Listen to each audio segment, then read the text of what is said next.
I try not to rush trails. I'm not one who tries to like run up and down as quickly as I can. I really like to take my time and enjoy it. However, I had very little time to actually make the sunset, and I legitimately got to the top of this mountain with 20 seconds to spare before the sun had dipped behind the mountains.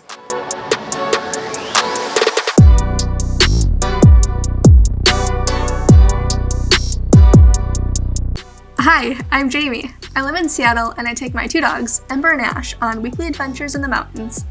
I hike, camp, and road trip only to places where I can bring my two favorite travel buddies. This hike was part of a short road trip I did down to Oregon. I capped off the third day by hiking up to the summit of Black Butte, where I saw the sunset over the local cities and peaks.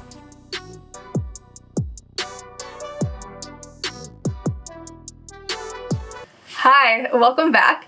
This is the final installment of my trip that I took down to Oregon at the end of October.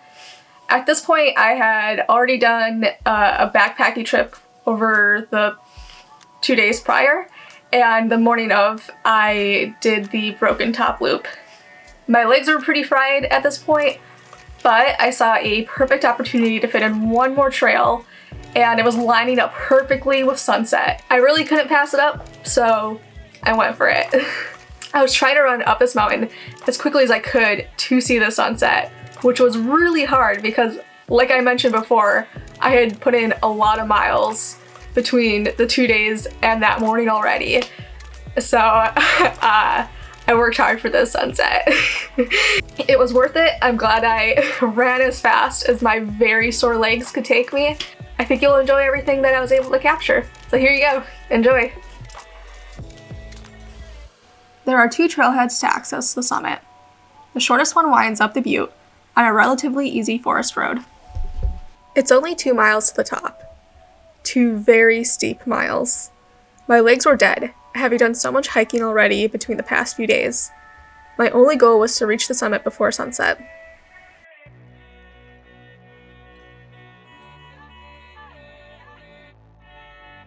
As I hiked further, golden hour sunlight guided me closer and closer to the top. Just as I got to the summit, I had seconds to spare before the sun dipped behind the mountains on the horizon. The summit is quite large. There are 2 different fire lookouts and a privately owned off-limits platform. As with everything about Oregon, it was weird, but still pretty cool.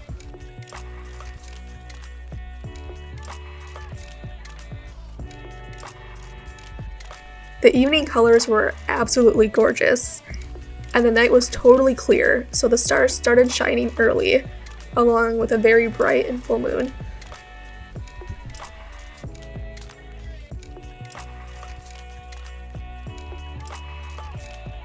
I started the hike down short before dusk turned into dark.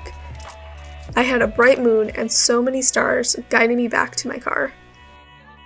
The thrill of watching a sunset will always make wandering back down a mountain in the dark worth it, no matter how creepy it is. And it's always creepy.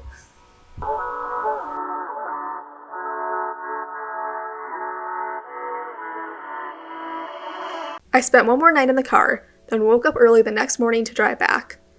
As I got closer to the coast, the familiar Pacific Northwest gray and rainy weather returned.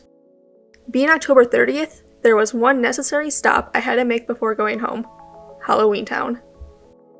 I drove in early on the eve of Halloween into the town of St Helens, Oregon.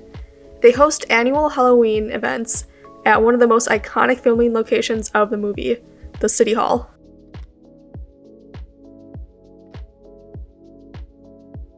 After I stretched my legs, I was back on the road, crossing the Columbia River back into Washington.